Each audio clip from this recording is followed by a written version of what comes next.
Is in your life a lot of stuff you're going to have to deal with. But every area that you're able to overcome, then you're going to a new level. Every time you get ready to get through this one thing, and now you feel like you've overcome that, but then now something else comes. Pressure. But he says, I'm making up something.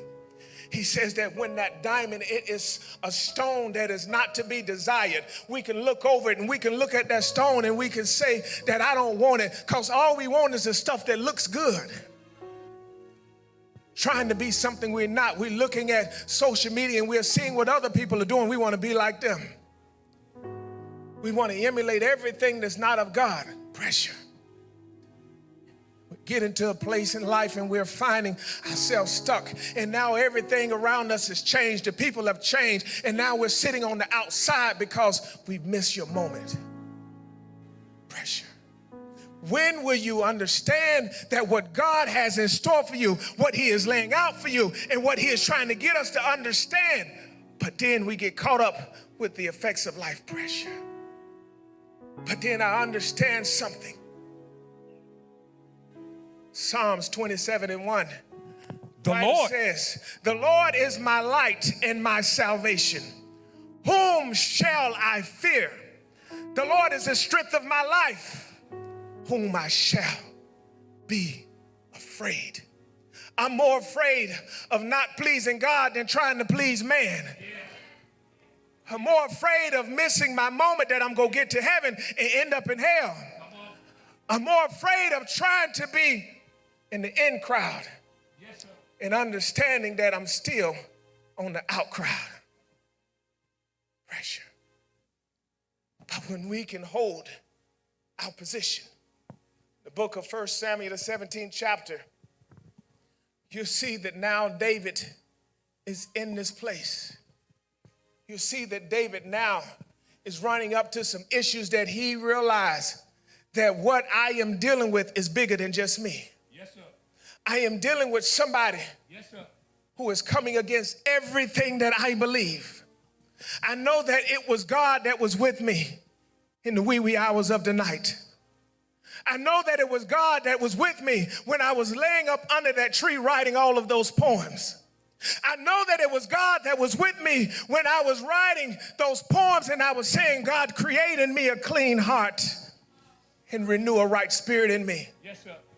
I know that this is the God that I serve. I know that it was with God that you were with me when I slew that lion and I killed that bear. God, I know that you were with me. Yes, sir.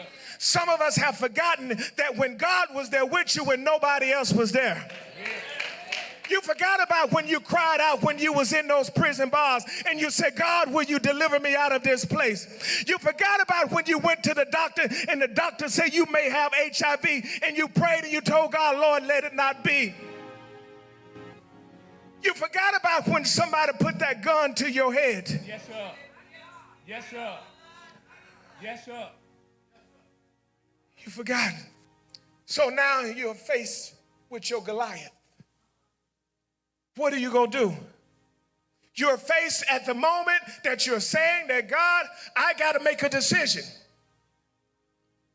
You've been there for me when mama wasn't there, when daddy wasn't there, when my wife wasn't there, when my husband wasn't there, when my children wasn't there, when the job couldn't suffice, you were still there. Says, what are you going to do? David now tells him, the book of 1 Samuel, the 17th chapter, 47th verse, goes and he says, read. 1 Samuel 17 and 47. Read, sir. And all this assembly shall know that the Lord saveth, not with sword and spear. Read, sir. For the battle is the Lord's. For what now? For the battle is the Lord's. So when we start giving it to God, and we say, I'm tired of trying to do this on my own, I'm going to give it to God. Yes, the moment that you walked into this service today, some of you got to have a made-up mind and said, I'm tired of carrying something that I can't fight on my own. I'm going to give it to God. I'm tired of trying to deal with something that I know that is getting the best of me. I'm tired of leaving here, coming in one way and still leaving out the same way. This battle is too much for me to fight on my own. But God, I need you to do something in my life on today. This battle is not yours, but you got to do something today. You got to make up your mind. You're going to say, I'm going to get rid of everything that's not like him. God, I know how good you've been to me. God, I know what you're delivering me from. God, I know the places that you're taking me to, because it's not my battle, but it's God that I'm giving it to today.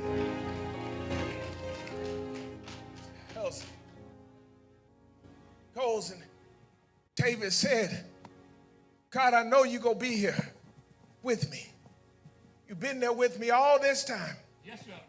Why am I going to give up on you now? And I want some of you to take a recollection over your life. Everything that you've had to go through in your life, and you are still here. Everything that you've had to endure, all of the closed doors, all of the missed opportunities, all of the setbacks, all of your failures, but you are still here.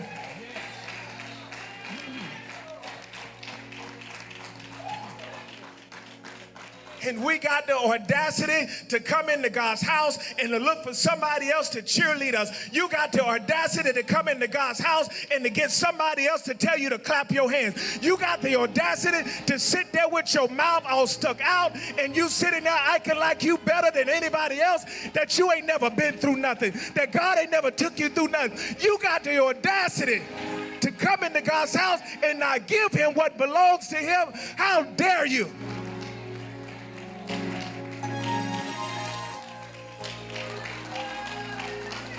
God has been good to somebody in this place. And because of what God has done for me and the things that he has delivered me from, I cannot sit down on God. Overseer, I hear your testimony and I play it over and over again. When you came into this house, 100 pounds soaking wet, look at what God has done to you now. Look at what God has delivered you from. God has been good to somebody in this house. And you can come in here and act like you better than everybody else. But I want you to understand something on today. That as you get to this place, David is saying, from pressure that I am being made. From pressure, I am forming you. From pressure, I am making you. Yes, from the pressure, yes, I am evolving you. From the pressure, I am trying to get you to see. Because of pressure, you're just not going through what you're going through because God has forgotten about you. There's pressure. There's a necessary pressure that God is trying to get us to understand. I'm making up my jewels. Somebody say pressure. I'm trying to get you to understand there's more to the end of your story. Somebody say pressure. Everything that God makes and he designs it because there is something that he's trying to take you through. Pressure.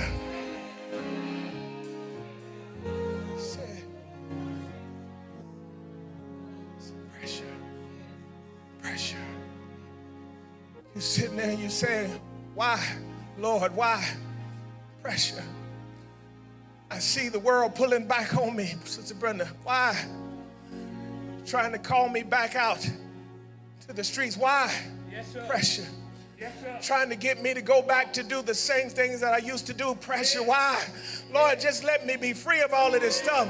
Pressure trying to get me to go back on drugs. Pressure. Why? Lord, why? I need you to do something in my life. You're trying to get me back into the place where I was once delivered. Pressure. Find myself in this cycle doing the same thing over and over Yes, sir. again. Come on. But you got to realize this on today. He's making up his jewels. And under pressure is how you're going to be formed. Every time that God challenges you, he says, I'm stretching you. In your giving, he's stretching you. Yes, sir. Every time you feel like I done gave that and now something else comes up, he's stretching you. Because I'm trying to make you, he says, I want to see how much you're able to take. Stretching you. Stretching. I don't have enough money. But he said, I'm testing you because I'm stretching you. I got to give my tithe. Then you said offering, I'm stretching you. We got birthday offering, stretching you. Come on. Then we got to give our first fruits, I'm stretching you. Some of you got to understand this. You have given more in this season of your life than more money than you have made. And God has still sufficed you. Your lights hadn't went off. Your car hadn't got repoed. You had not been evicted out of your house. He's stretching you. Something that God gave us a year ago this month. Gave us something called the belly of the priest. Yes, sir. I'm stretching you. Yes, sir. Because if I stay connected, Come on.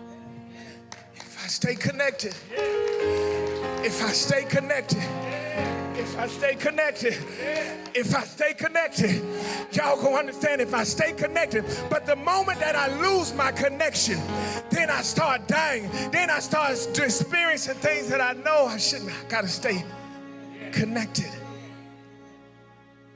Goes and he tries to get us. David now stands, and we know the end of the story. David takes the 5 stones, Yes, sir. goes up to Goliath, tells Goliath, after this day you shall be no more. Because he trusted Yes, sir. the process. He trusted his God. Some of you have lost your faith. You have lost your faith to believe that the God of the possible will make all of your impossibles disappear. You have lost everything that you have been birthed in salvation. You're now depending on your job for your next paycheck. You're depending on your business to give you your desires. You're depending on the people who you hang around to give you your happiness. But he says that those that will trust me, because I learned something, Sister Kelly. When I started giving my ovulation, I was always a tither. Yes, sir. Gave my tithes, but there was something more that God wanted to release on his people. Stretching. Some of you start and you stop. You stop and you start. And you find yourself, I remember Bishop would tell the story all the time. There was 2 drunk men, and one they was thumbing for a ride. That's right. And the one they were sitting there thumbing, and cars would pass them by. All of a sudden, car got in and said, I only have room for one. Gets in the car takes him 1 block. Yes, sir. And the guy gets out the car, and the man standing 1 block behind him and starts laughing and says, you didn't went nowhere. He looked back and he said, I'm farther than you are. Some of y'all who are being committed to the vision of this house, you may not be where you want to be. But guess what? Those of you can look back and say, I'm farther than you are. Look at what my God is doing. Look at what my God is taking me. I'm not in the same place any longer.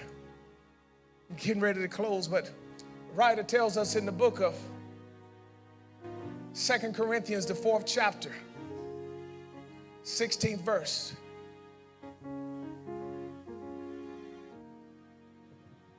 Second Corinthians 4:16. Read, sir. For which cause we faint not. We do what now? For which cause we faint not. Read, sir. But though our outward man perish. It what now? The outward man perish. Read, sir. Yet the inward man is renewed day by day. Now go back to the 7th verse. I want y'all to catch this.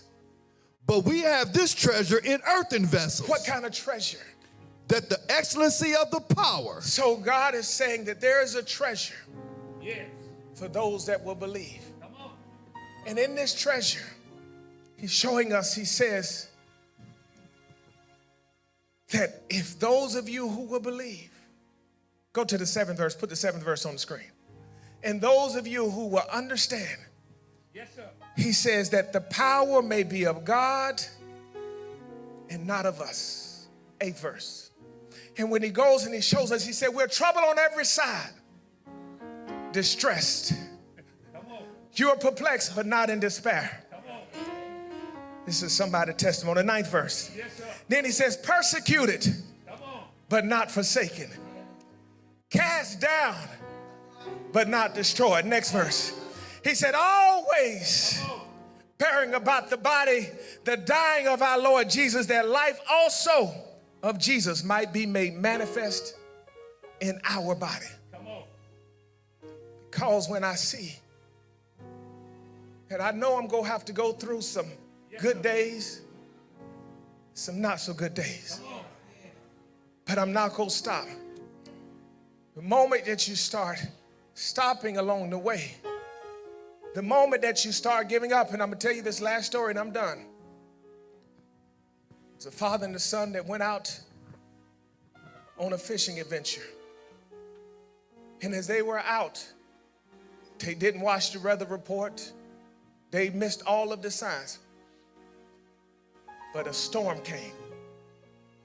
And as the storm came, the storm was too much for the little boat that they were in. And the storm came and took that boat and tossed it to and fro. And the storm came and overturned the boat and broke it all up into pieces. The father and the son was holding on with dear life. They found a buoy sitting in the middle of the water. Father and son sat there and they held on to that buoy. Time passed, nobody came. Hours passed. The father made up in his mind, he says, if we stay here, we both will die. Father told the son, he says, son, I'm going to swim back to the shore and I'm going to try to get us help. And as he swam, he says, I want you to hold on and I'll be back for you. And as the father left, he makes it back to the shore. He finds help. And they go back to the place where he thought that his son was at. And as he got there, he didn't see no sign of his son. The father crying, hurt, broken, sad. Said, my son is gone. My son is gone. Father, with tears running down his face, screamed to the top of his lungs and called his son's name. He said, you heard nothing. The captain of the boat, tears in his eyes, seeing that what the father was going through, seeing the pain that the father was in because the son that he had left behind he was not there. Now everybody else on the boat in tears because they see what the father was going through because he could not find his son. Father, to the top of his lung, calls his son's name one more time. Somebody said, "Did you hear that?" And everybody got quiet. And he said, "Call him again." And he called his son's name. And with a small, faint sound, he hears it. And he said, "Call your father, call him again." He called the name of his son. And they said, "We can hear it." Something when you call on the name of the son, when you start calling on the son, he may not show up when you want him to show up. Yeah. And they started moving. He called him again. The father called the son. He said, "Can you hear it?" He says, "I hear it." And they started moving to where the sound was coming from. And they got to the son and they put him in the boat. The father embraced his son. And he tells the captain looks at the son. He says that, "How did you hold all of this time? How was you able to sustain through this storm?" He said, "I heard the voice of my father." Yes, sir. He said, "I heard the voice of my father. And my father told me to hold on and don't let go." When you see the storms of life coming up against you, I'm going to tell you just like the father told his son. He says, hold on and don't let go.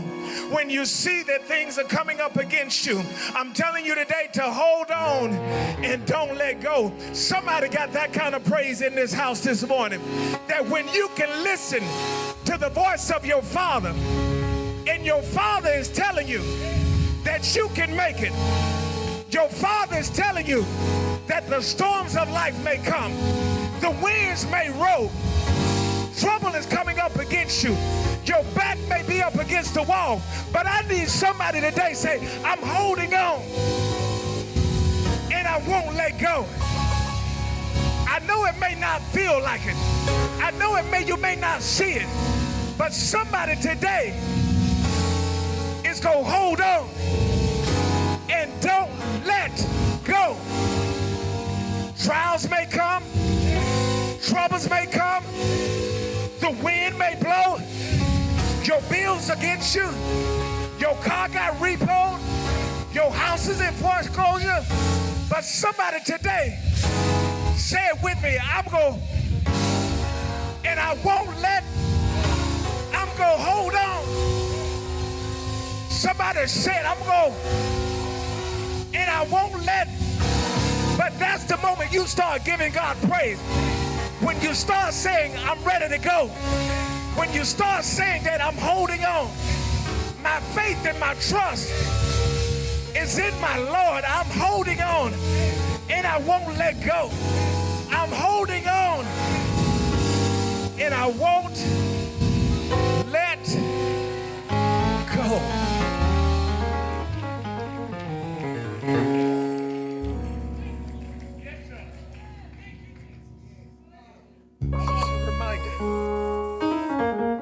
You all have to understand something on today, that you're made under pressure. Yes, sir. You're sitting there and you're saying, God, I don't know how I'm going to do this. I don't know how I'm going to do that. He said, I'm making you. No, I failed 7 times. I got to get back up again. He said, I'm making you.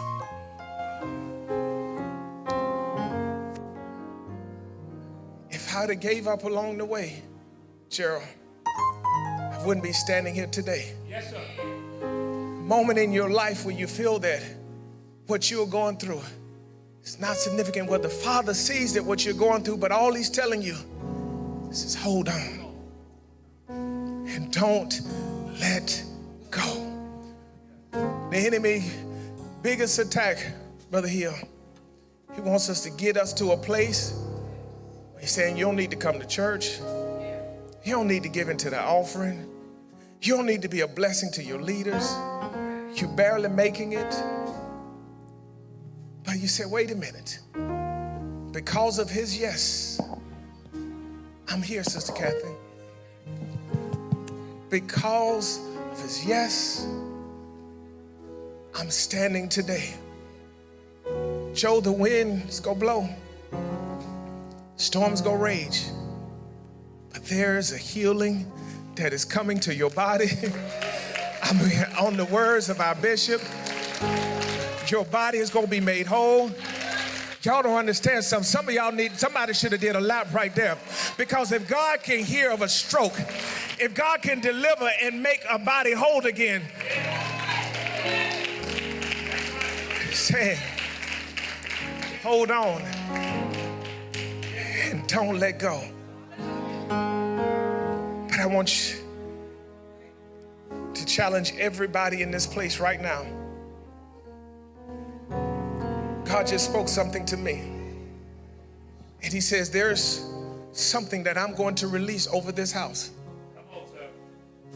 And in this year of Jubilee, and what I didn't get to explain in that text, Sister Verona, he was saying that in this year, don't plant, don't reap, because everything that you need, I'm gonna give it to you.